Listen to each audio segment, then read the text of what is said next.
ওসমান হাদির খুনির যে বিষয়টি আমাদের সবচেয়ে বেশি বিস্মিত করেছে তা হচ্ছে খুনির বডি ল্যাঙ্গুয়েজ, কনফিডেন্স। খুনি যখন তার টার্গেটের বডি ডিস্টেন্সে থেকে রেকি করে, খুনি যখন টার্গেটের বডি ডিস্টেন্সে পজিশন নিতে কোনো দ্বিধা করে না, তখন বুঝে নিতে হবে তার কনফিডেন্স ইজ ড্যাম হাই। এমন হাই কনফিডেন্সের জন্য দুইটি বিষয় প্রয়োজন হয়: এক, সলিড প্ল্যান; দুই, টার্গেটের দুর্বলতা আইডেন্টিফাই করা। এই খুনের জন্য অবশ্যই একটি টিম আছে এবং তাদের সলিড একটি প্ল্যান ছিল। খুনি প্রফেশনালিজমের সাথে তা বাস্তবায়ন করে দেখিয়েছে। এই কাজ খুনিদের সাহস অনেক বাড়িয়ে দিবে, কোনো সন্দেহ নাই। বিশেষ করে দিনের পর দিন প্ল্যান করে টার্গেটের বডি ডিস্টেন্স থেকে তার আশেপাশে ঘুরে ফিরে সময় নিয়ে রেকি করে কাউকে খুন করা পেশাদার খুনের বৈশিষ্ট্য। রাগের মাথায় কাউকে খুন করা আর প্ল্যান করে কাউকে খুন করার মধ্যে আকাশ পাতাল তফাৎ রয়েছে। আমি উন্মাদ, আমি ঝঞ্ঝা, আমি ভিতিয়ে ধরিত্রীর বলবীর চির উন্নত মানুষের। খুনি তার প্ল্যানের ব্যাপারে অত্যন্ত কনফিডেন্ট ছিল এবং সে এও আইডেন্টিফাই করতে সক্ষম হয়েছিল যে টার্গেট অত্যন্ত ভালনারেবল পজিশনে থাকে। তার নিজস্ব কোনো নিরাপত্তা নেই, তার কোনো স্কট নেই, কোনো বিশেষ যানবাহন নেই, কোনো নিরাপত্তা ব্যবস্থা নেই এবং একই সাথে খুব সম্ভবত খুনি ওসমানের বিশ্বাস অর্জন করতেও সক্ষম হয়েছিল। খুনির এই কনফিডেন্স বলে দেয় এই প্ল্যান অত্যন্ত যত্নে সময় নিয়ে করা হয়েছে এবং হয়তো এরই মধ্যে খুনি দেশ ছেড়ে পালিয়েও গেছে। যদি তা সত্য হয়েও থাকে, এই কিলিং মিশন এক্সিট প্ল্যান পর্যন্ত সফলতা দেখেছে। এখানে আরও একটি বিষয় অত্যন্ত শক্তিশালী প্রভাবক যা খুনির কনফিডেন্স বহুগুণে বাড়িয়ে দিয়েছে, তা হচ্ছে আমাদের আইন এবং বিচার ব্যবস্থা। এই খুনি 2024 সালের 8 নভেম্বর ডাকাতির সময় অস্ত্রসহ গ্রেফতার হলে তার বিরুদ্ধে অস্ত্র আইনে মামলা হয়। খুনির জামিনের জন্য অ্যাডভোকেট কায়সার কামাল এবং অ্যাডভোকেট মাহফুজুর রহমান আবেদন করলে চলতি বছরের 16 ফেব্রুয়ারি হাইকোর্টের বিচারপতি মোহাম্মদ আলী এবং বিচারপতি SK তাহসিন আলী 6 মাসের জামিনের আদেশ দেয়। And if that is not enough, খুনির জামিনের জন্য আবার আবেদন করলে আবার সে জামিনের আদেশ দেয়। এই জায়গায় এসে আমাদের আসলে কিছুটা সময় নেওয়া দরকার এবং উপলব্ধি করা প্রয়োজন আমাদের বিচার ব্যবস্থা এবং আইন ব্যবস্থার বাস্তবতা নিয়ে। বিষয়টির প্রাসঙ্গিকতা বোঝার জন্য আমরা একটি ঘটনা সামনে রাখছি। গত 24 অক্টোবর ইসকনের বিরুদ্ধে মিছিলে ডামি রাইফেল প্রদর্শন করার জন্য মুজাহিদুল ইসলাম নামের এক ব্যক্তিকে বাসা থেকে পুলিশ গ্রেফতার করে নিয়ে যায় এবং রাইফেলটি ডামি প্রমাণিত হওয়ার পরেও কোনো রাজনৈতিক দলের সাথে তার সম্পৃক্ততা না পাবার পরেও এখনও সেই ব্যক্তির জামিন হয়নি। অথচ চিহ্নিত আওয়ামী সন্ত্রাসী ডাকাতি মামলায় গ্রেফতার, অস্ত্রসহ গ্রেফতার এবং সুনির্দিষ্টভাবে খুনি আওয়ামী লীগের বিভিন্ন ঝটিকা মিছিলের নেতৃত্ব দেওয়া এই সন্ত্রাসী কিভাবে একবার নয় বরং 2 বার জামিন পায়। আমরা যতদিন এই বিষয়টি সুরাহা করতে না পারব ততদিন আমাদের অবস্থা তেমন কোনো পরিবর্তন আসবে না। আকাশ থেকে প্যারাশুট নিয়ে 1000 বার লাফ দিলেও এই বাস্তবতা পরিবর্তন হবে না।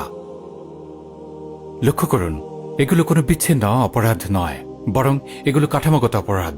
একটি অপরাধ আরেকটি অপরাধের সহায়ক, তারা একে অপরের থেকে উপকৃত হয়। একটি অপরাধের উপর আরেকটি অপরাধ বেড়ে ওঠে। একদিকে রাজনৈতিক মদতপুষ্ট স্বার্থলোভী চক্র দাগী আসামিকে জামিন দেয়, অপরদিকে কাঠামোগত ইসলাম বিদ্বেষের শিকার হয় নিরীহ মুসলিম। খুনি হাসিনা পালিয়ে যাওয়ার পরেও তার ফ্যাসিস্ট কাঠামোর প্রায় পুরোটাই সলিড দাঁড়িয়েছিল। লক্ষ্য করুন, আপনি আসলে আপনার সন্তানদের খুনিদের সাথে কোনো আপোষ করবেন না, রাইট? এটুকু তো বলে দেওয়ার কিছু না, এটাই কমন সেন্স। কিন্তু রাজনীতির কমন সেন্স আলাদা। তাদের কমন সেন্সের মৌলিক কম্পাস হচ্ছে স্বার্থ। হাসিনা পালিয়ে যাওয়ার পরে তারা যা করল, এই খুনি ফ্যাসিস্ট সিস্টেমের বিহিত না করে বরং এই সিস্টেম থেকে কি কি সুবিধা নেওয়া যায় তার হিসেব শুরু করল। টাকা গুনে গুনে আওয়ামী সন্ত্রাসীদের আশ্রয় দিল কিংবা সেফ এক্সিট করে দিল। আর এই হিসেব নিকেশের খেলার ফাঁকে জীবন দিতে শুরু করল জুলাইয়ের যোদ্ধারা। এমনকি হাদির গুলি করার ঘটনা নিয়ে যখন পুরো দেশ তোলপাড়, এমন অবস্থাতেও উত্তরাতে 2 জনকে প্রকাশ্যে কুপিয়ে জখম করা হয়েছে। কি বলতে চাচ্ছে লিখে নিন, কেউ আপনার জন্য নয়। এই সিস্টেমের অংশ হয়ে যে বা যারাই আপনার সামনে আছে তাদের প্রত্যেকের নিজস্ব এজেন্ডা, স্বার্থ আছে। জিও পলিটিক্সে সবাই তাদের নিজেদের প্রভু ঠিক করে নেয়, নিতে হবেই। এমন অবস্থায় বিদ্যমান কাঠামো, প্রচলিত আইন ব্যবস্থা কোনোভাবেই আপনাকে আমাকে সুরক্ষা দিতে পারবে না। এটি আমাদের কথা নয়। লক্ষ্য করুন, পররাষ্ট্র উপদেষ্টা বলেছেন বিশ্বে একমাত্র বাংলাদেশ ভারত সীমান্তে যুদ্ধ পরিস্থিতি ছাড়াই মানুষকে গুলি করে হত্যা করা হয়। আর এই সমস্যার আপাতত কোনো সমাধান নেই বলেও মনে করেন তিনি। অর্থাৎ তিনি এই ব্যাপারে কিছুই করার সামর্থ্য রাখেন না। অর্থাৎ দেশ, আইন, বাহিনী, প্রশাসন আপনাকে ভারতের গুলির মুখে সুরক্ষা দিতে পারবে না। That's it. আমরা ভুল কিছু বললে কমেন্ট করে জানাবেন। অপরদিকে আমরা আরও একটি উদাহরণ দেখি। আফগান পাক সীমান্তে পাকিস্তান যখন নিরীহ আফগানিদের উপরে নির্বিচারে বোম্বিং করছে, আফগানিস্তান উত্তর দিয়েছে পাকিস্তানকে এর মূল্য পরিশোধ করতে হবে। জনগণ এটি আশা করে যে তার দেশ তাকে রক্ষার জন্য প্রস্তুত থাকবে।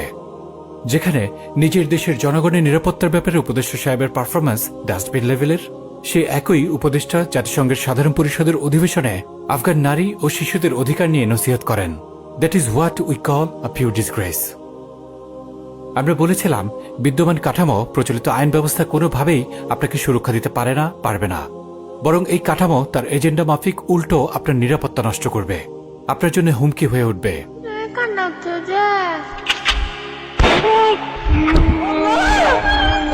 এগুলোর এত বেশি প্রকাশ্য উদাহরণ বিদ্যমান যে আমরা এগুলো আলোচনা করাও একরকম বিলাসিতা মনে করি। এমন অবস্থায় আমাদের করণীয় কি? আমাদের করণীয় হচ্ছে এই সিস্টেমকে চ্যালেঞ্জ করা। জুলাইয়ে যেভাবে সিস্টেম জনগণের সামনে নতজানু হয়েছিল, সেভাবে তাকে আবার নতজানু করা। এটি এমনি এমনি হবে না, ফ্রিতেই হবে না। এরপরে এই সিস্টেমকে একটি ইনসাফ ভিত্তিক সিস্টেম দ্বারা প্রতিস্থাপন করা, আর সেটি ইসলাম ব্যতীত আর কোনো কিছুই হতে পারে না। সাগররুনি হত্যার কথা মনে আছে? 1 যুগ পার হয়ে গেল, আজ পর্যন্ত এই মামলার কোনো রায় হয়নি। অপরদিকে এও লক্ষ্য করুন, মাত্র কিছুদিন আগে আফগানিস্তানে খুনি প্রমাণিত হওয়ার পরে প্রকাশ্যে খুনির উপরে তার খুনের শাস্তি প্রয়োগ করে ভিকটিমের পরিবার। লক্ষ্য করুন, আমরাও যদি এরকম 10টি খুনের প্রকাশ্য শাস্তি বাস্তবায়ন করতে পারতাম, ওসমান হাদির খুনি হয়তো কিয়ামত পর্যন্ত সময় নিত কেবলমাত্র পরিকল্পনা শেষ করতে। আমাদের সমস্যা আমরা নিজেরাই। লিখে নিন, আমাদের সমস্যা কি আল্লাহ তা বলে দিয়েছেন, তার সমাধানকে তাও আল্লাহ বলে দিয়েছেন। সেই সমাধান আমাদের জন্য সংরক্ষণ করেছেন, সেই সমাধান বাস্তবায়নের জন্য আমাদের আদেশ করেছেন। এরপরে choice is yours. Remember, even reminder gets expire.